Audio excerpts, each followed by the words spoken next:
नमस्कार मित्रों, मैं शिव प्रसाद चौधरी। माधवी न्यूज़ रे में आप सबका स्वागत है। आज का टॉपिक है मोहन राकेश द्वारा रचित कहानी मलबे का मालिक। इसके तहत हम आज परीक्षा में आए हुए बड़े प्रश्न, पात्र परिचय, कहानी मेरे शब्दों में देखेंगे। तो चलिए शुरुआत करते हैं बड़े प्रश्न से। बड़े प्रश्नों को अधिकतम 100 शब्दों में लिखना होता है। 2017 में इस पाठ से मलबे का मालिक कहानी के उद्देश्य को स्पष्ट कीजिए, यह प्रश्न आया था।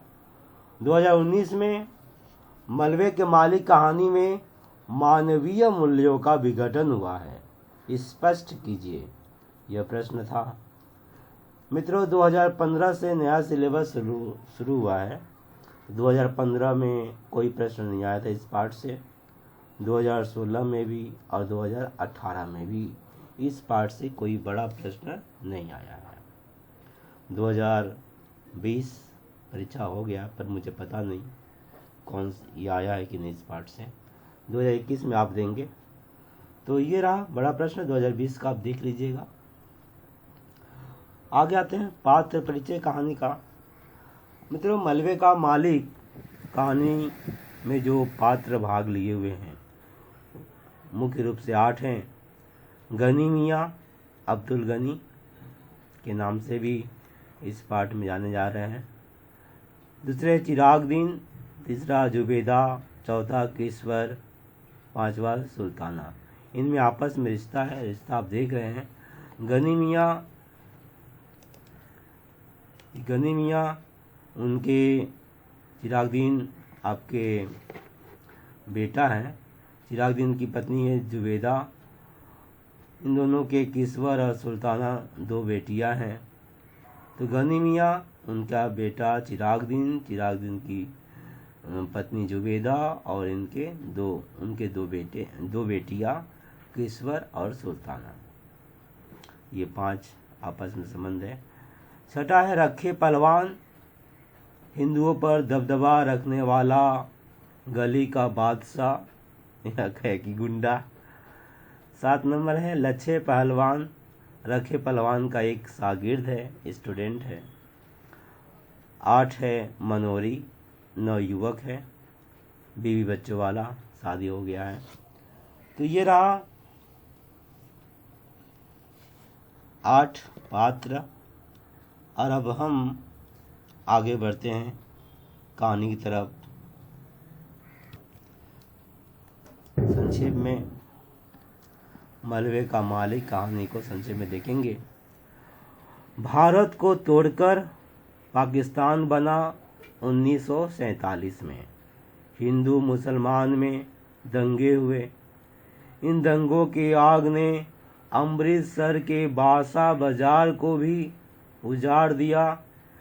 विभाजन से पहले वहाँ ज़्यादातर निचले तबके के मुसलमान रहते थे।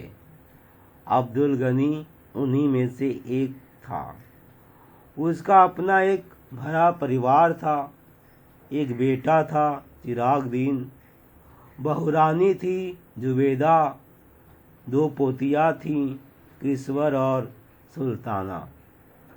चिरागदीन पेशे से दर्जी था। 6 महीने पहले इन लोगों ने अपना नया मकान बनवाया था, लेकिन विभाजन ने गनी मियाँ का भरा पूरा परिवार उजाड़ दिया। दंगे के आड़ में हिंदुओं पर दबदबा रखने वाला गली का बादशाह यानी कि गुंडा रखे पहलवान ने नए मकान को हथियाने के लोभ में, हड़पने के लोभ में चिरागदीन, जुबेदा, किश्वर और सुल्ताना को अपने शागिर्दों के साथ मिलकर जान से मार दिया। भला हो बूढ़े गनी मियाँ का जो दंगे में लाहौर चला गया था। इन सबको छोड़कर। उसे खबर थी इनके मरने की, पर यह न थी कि उनका नया मकान भी आग के हवाले हो गया था। इसलिए 7.5 साल बाद जब कुछ पाकिस्तानी हॉकी का मैच देखने के बहाने लाहौर से अमृतसर को आए तो उन्हीं में से एक गनी मियाँ था। छड़ी के सहारे लाठी के सहारे दुबला पतला बुढ़ा गनी मियाँ वीरान बाजार के एक गली के बाहर ही नई और जली हुई इमारतों के भूल भुलैया में पड़ गया। मनोरी ने उसे उसके मकान तक ले गया। मकान मलबे में बदल गया था। लौटते समय रखे पहलवान से बातें की और फिर पाकिस्तान चला गया। दरअसल मित्रों, कहानी में गनी मियाँ अपने मकान देखने आए थे और उन्हें पता था कि उनके बेटे, बहू और 2 पोतिया दंगे में मारे गए, पर उसे यह नहीं पता था कि उसे मारने वाला रखे पहलवान था। तो ये जो कहानी है रखे पहलवान कैसे मारता है उसे मैं बता दूं। रखे पहलवान कैसे मारता है। शाम का वक्त था। चिराग ऊपर के कमरे में खाना खा रहा था। रखे पहलवान ने उसे नीचे बुलाया। हाथ का कौर बीच में ही छोड़कर वह नीचे उतर आया। रखे ने छुरे से उसे मार डाला। चिराग की चित्कार सुन जुबेदा, किश्वर और सुल्ताना दौड़े हुए आए तो उन्हें भी अपने शागिर्दों के मदद से मार डाला। लोग डर के मारे अपने खिड़कियां बंद कर लिए थे। ये बात रखे पहलवान ने उसको मारा था, उसके बेटे को, आखिर तक गनी मियाँ को पता नहीं चलता है और वो रखे पहलवान से बात करते हुए चला जाता है। हालांकि चिराग ही था जो गनी के साथ यह कहकर पाकिस्तान नहीं गया कि रखा है ना, उसे कुछ नहीं होगा। लेकिन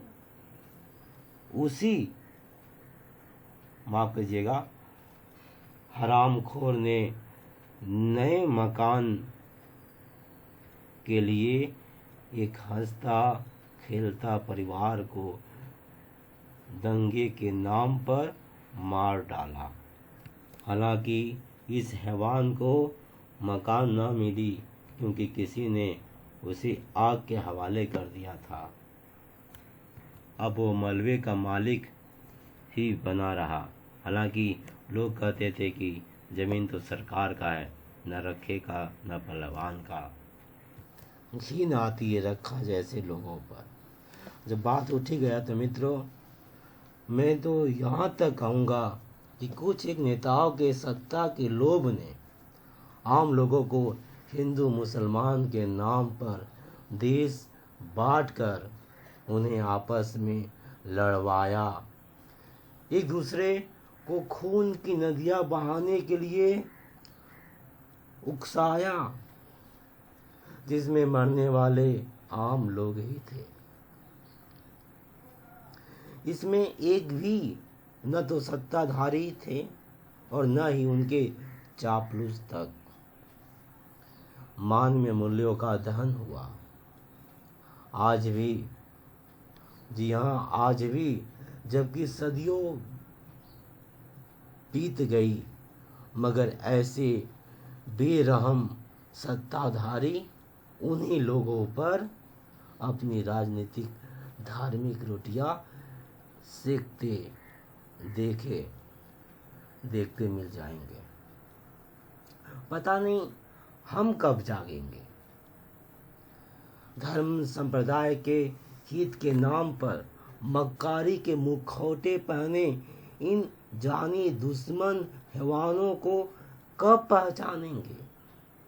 गीता कुरान लेकर पैदा होने वाले हम पता नहीं कब संविधान लेकर पैदा होंगे।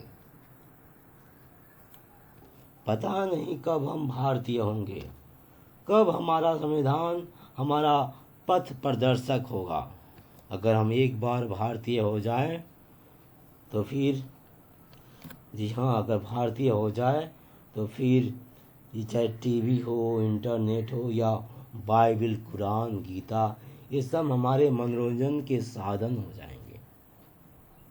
जिसकी मर्जी जो आनंद उठा ले, करेले का उठा ले, टमाटर का हो, भिंडी का हो, आलू, कोहड़ा, लौकी का। आखिर हम भारतीय है, ये हमारा यह हक है। पर हम क्या करें, हम तो निचले तबके के लोग हैं। हमें पढ़ाने वाले, किताबें लिखने वाले कभी हमें एक साथ नहीं करेंगे, करना चाहेंगे।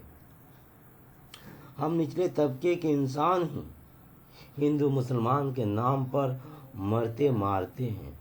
ऊंचे तबके के यानी कि पंडित, मौलवी हो, जाति के लोग, ऐसे जाति के लोग हमें लड़ाकर मलाई खाते हैं।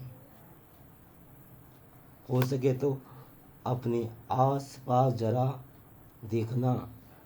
धर्म की दोहाई, अरे हाँ, फेसबुक, ट्विटर पर भी देखने वाले या फेसबुक, ट्विटर पर जो धर्म की दोहाई देने वाले, मंदिर मस्जिद का धंधा चलाने वाले खानदान के जाति के ही होते हैं। देखकर मजा उठा सकते हो, और क्या कहें। जिसमें सबका हित हो वह तो अपना संविधान ही है। डरे नहीं, हम भारतीय हैं बस। वे दिन लद गए जब हिंदू मुसलमान बनकर जीना होता था। आज़ादी के पहले का बात गया, बीता हो गया। अब हम आज़ाद हैं, हमारा संविधान है, हम उसी के हिसाब से जिए, बस इतना ही। और क्या, मानवीय मूल्यों का दहन को अगर बचाना है तो वही एक मार्ग है। बस 2019 में एक प्रश्न आया था, उसी के सिलसिले में हमने कुछ बातें कही आपसे। याद दीजिए, आप सबके जीवन में सुख, शांति और स्वास्थ्य बना रहे। इसी शुभेच्छा के साथ धन्यवाद।